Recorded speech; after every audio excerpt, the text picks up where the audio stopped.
There is nothing like closing up or relocating. This is a political agenda. Let me tell you, everywhere you go, we try to balance out policies so that nobody feels disadvantaged. Okay?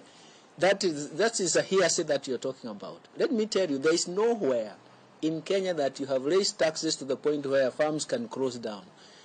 Give me an example. I've been living in this country. I've done most of the policy work in my own individual capacity, and I can tell you I have all those. Don't forget, I would like you to go and read the book that we developed in 2002 when Kenyans were so depressed, and it is restarting and sustaining growth in Kenya. You read that, and you'll tell me what you have said is incorrect. If you read that, there are several chapters, you realize that what you are really saying has no basis. It is the whole issue about policy is to balance policy reforms, to balance programs, and finally, to balance interventions. There is no way you can come up with policies that kill even a household or an industry.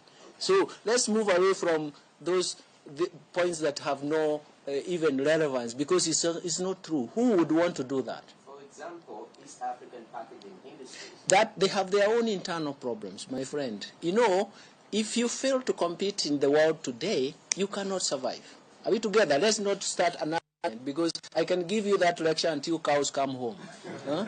Okay? Right, in closing, sir, yeah. The issue of kaka, in regards to revenue collection, there's been arguments when you're pursuing revenue. Thank you very much. I want you to read my paper in 2001. When I was in Kipra, I was called to talk about that. I was the first person to actually show empirically that Africa.